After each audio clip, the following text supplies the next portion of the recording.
ಸಂಭ್ರಮದಿಂದ ಸಂತೋಷ ಪಡ್ತಾರೆ, ಸಿಹಿಯನ್ನು ಹಂಚಿಕೊಳ್ತಾರೆ.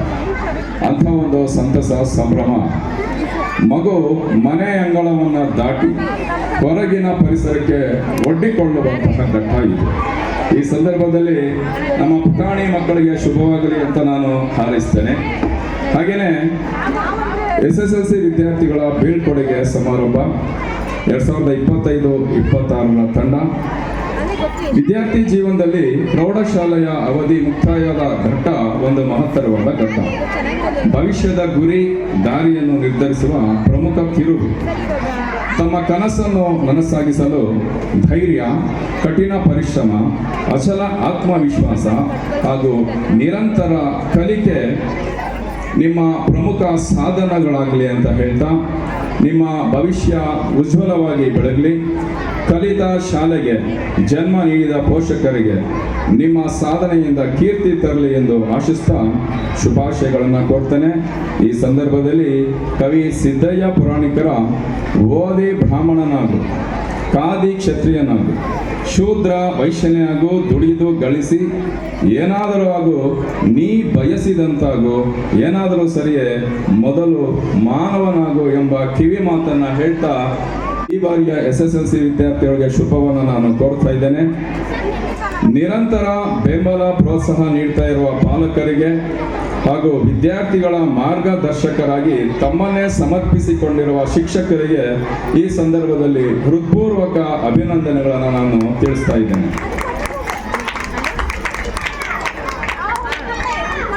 ಶಾಲೆಯು ಸಮಾಜ ಸೇವೆಯ ಭಾಗವಾಗಿ ವಿದ್ಯಾರ್ಥಿ ಸ್ನೇಹಿಯಾಗಿ ಕಾರ್ಯನಿರ್ವಹಿಸ್ತಾ ಬಂದಿದೆ. DA ಗೌಡ ಸರ್ ಅವರ ಆಶಯದಂತೆ ಲಾಭಕ್ಕೆ ಆಸೆ ಪಡದೆ ಸೇವೆಗೆ ಪ್ರಾಧಾನ್ಯ ನೀಡ್ತಾ ಬಂದಿದೆ.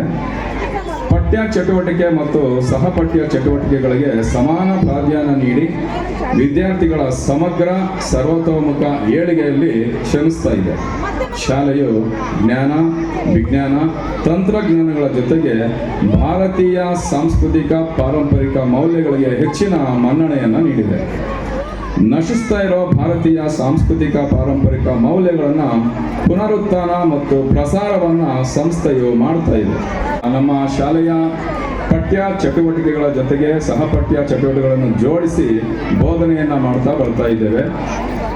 ಆ ಕಾರ್ಯಕ್ರಮಗಳಿಗೆ ಈ ಬಾರಿ ನಾವು ಒಂದು ಹೊಸದಾದ ಶೀರ್ಷಿಕೆ ಅಥವಾ ಟೈಟಲ್ ಅನ್ನು ಕೊಟ್ಕೊಂಡಿದ್ದೇವೆ. ನಮ್ಮ ಶಾಲೆಯ ಪ್ರಾಂಶುಪಾಲರಾದ ಪವನ್ ಸರ್ ಅವರ ಕಲ್ಪನೆಯಂತೆ ಅದಕ್ಕೊಂದು ಹೊಸ ಟೈಟಲ್ ದಶಜ್ಞಾನ ಅಂತ ಹೇಳಿ, ಅವರ ಕಲ್ಪನೆ ಆಧಾರಿತದಲ್ಲಿ ಏನು ಈ ದಶಜ್ಞಾನ ಅಂತ ಹೇಳಿ ನಾನು ಸ್ವಲ್ಪ ಸಂಕ್ಷಿಪ್ತವಾಗಿ ವಿವರಿಸ್ತೇನೆ. ಮೊದಲನೇದು ಅಕ್ಷರ ಜ್ಞಾನ.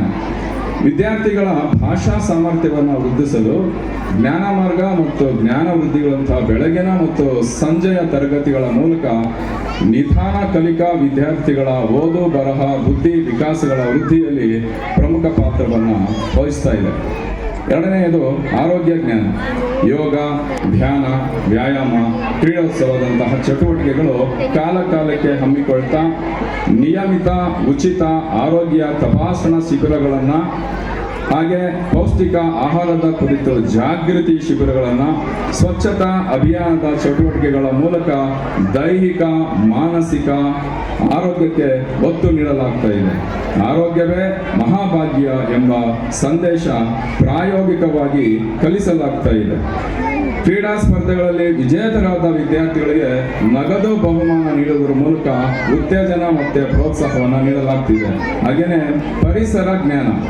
ಅಂತಾರಾಷ್ಟ್ರೀಯ ಪರಿಸರ ದಿನಾಚರಣೆ, ಗಿಡ ನೆಡುವುದು, ಪ್ರಕೃತಿ ಪ್ರವಾಸ, ನೀರಿನ ಸಂರಕ್ಷಣೆ, ತ್ಯಾಜ್ಯ ವಿಲೇವಾರಿ ಕುರಿತ ಜಾಗೃತಿ, ವಿಶೇಷವಾಗಿ ಜ್ಞಾನ ವೃಕ್ಷ ಯೋಜನೆಯ ಮೂಲಕ ವಿದ್ಯಾರ್ಥಿಗಳು ಸಸಿಗಳನ್ನು ದತ್ತು ತೆಗೆದುಕೊಂಡು ಪೋಷಿಸುವುದಕ್ಕೆ ಪ್ರತಿ ತಿಂಗಳು ನಗದು ಬಹುಮಾನವನ್ನು ನೀಡಿ ಪ್ರೋತ್ಸಾಹಿಸಲಾಗುತ್ತದೆ.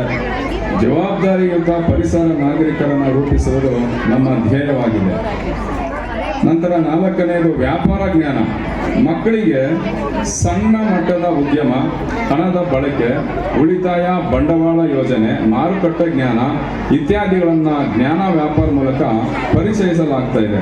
ಹಣಕಾಸಿನ ಶಿಸ್ತು ಭವಿಷ್ಯದ ಯಶಸ್ಸಿನ ಮೂಲ ಎಂಬ ತಿಳುವನ್ನು ಮೂಡಿಸ್ತಿದ್ದೇವೆ. ನಂತರದು ಜ್ಞಾನ, ವ್ಯಕ್ತಿತ್ವ ನಿರ್ವಹಣೆ, ಆಧ್ಯಾತ್ಮಿಕ ನೈತಿಕ ಮೌಲ್ಯ, ನಾನು ಯಾರು ಎಂಬ ಆತ್ಮ ಅನ್ವೇಷಣೆಯಿಂದ ವಿದ್ಯಾರ್ಥಿ ತನ್ನ ಸ್ವ ಸಾಮರ್ಥ್ಯದ ಅರಿವನ್ನು ಪಡೆದು ವ್ಯಕ್ತಿತ್ವದ ವಿಕಾಸ ಹೊಂದಲು ಕಾರ್ಯಾಗಾರವನ್ನು ನಡೆಸಲಾಗ್ತಾ ಇದೆ.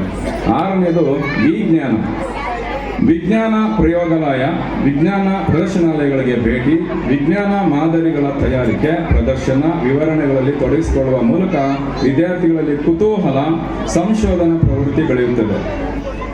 ಜ್ಞಾನ ಫೆಸ್ಟೋದಂತಹ ಕಾರ್ಯಕ್ರಮಗಳನ್ನು ಶಾಲೆಯಲ್ಲಿ ಪ್ರತಿ ವರ್ಷ ಆಯೋಜಿಸಲಾಗ್ತಾ ಇದೆ.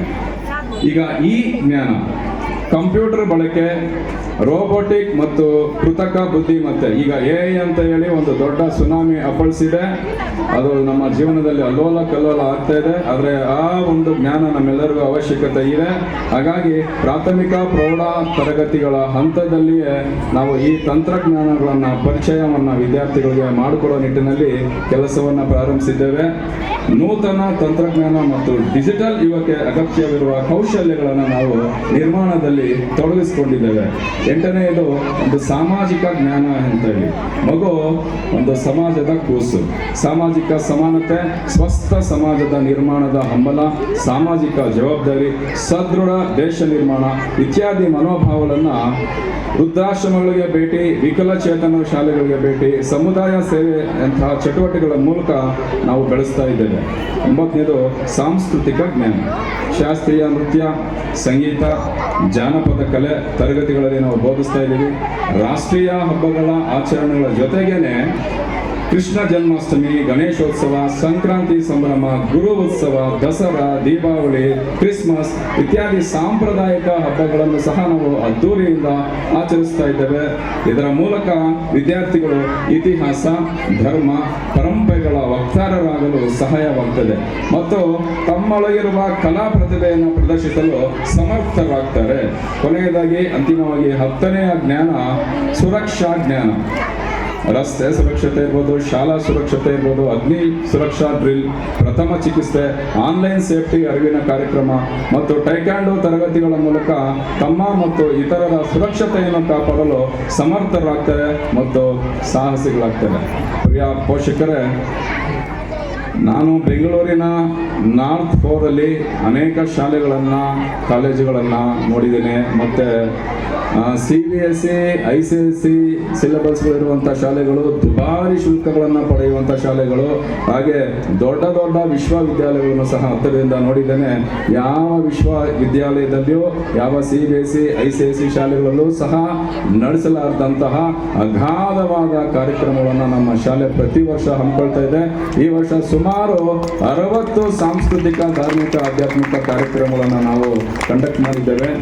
ಸೊ ಹಾಗಾಗಿ ಪೋಷಕರು ದಯವಿಟ್ಟು ತಮ್ಮ ಮನಸ್ಸಿನಲ್ಲಿರುವ ನೆಗೆಟಿವ್ ಆಲೋಚನೆಗಳನ್ನು ಬಿಟ್ಟು ನಮ್ಮ ಶಾಲೆಯೊಂದಿಗೆ, ನಮ್ಮ ಶಾಲೆಯ ಆಡಳಿತ ಮಂಡಳಿಯೊಂದಿಗೆ ಹೆಚ್ಚಿನ ಸಹಕಾರ ನೀಡಿದರೆ ಕೇವಲ ವಿದ್ಯಾರ್ಥಿ ಪೋಷಕರ ಸಮುದಾಯ ಅಷ್ಟೇ ಅಲ್ಲ, ಇಡೀ ಸಮಾಜದ ಒಂದು ಭಾಗದಲ್ಲಿ ನಾವು ಒಂದು ಕ್ರಾಂತಿಕಾರಿ ಬದಲಾವಣೆಯನ್ನು ತರಲಿಕ್ಕೆ ಸಾಧ್ಯತೆ ಆಗುತ್ತೆ ಅಂತ ಹೇಳ್ತಾ, ಇಷ್ಟೊತ್ತು ಕಾಲ ನನ್ನ ಮಾತುಗಳನ್ನು ತಾವು ಸಾವಧಾನದಿಂದ ಸಮಾಧಾನದಿಂದ ಕೇಳಿದ್ದೀರಿ. ತಮ್ಮೆಲ್ಲರಿಗೂ ವಂದನೆಗಳನ್ನ, ಅಭಿನಂದನೆಗಳನ್ನ ತಿಳಿಸ್ತಾ ನನ್ನ ಮಾತುಗಳನ್ನು ಮುಗಿಸ್ತಾ ಇದ್ದೇನೆ. ಜೈ ಹಿಂದ್, ಜೈ ಕರ್ನಾಟಕ.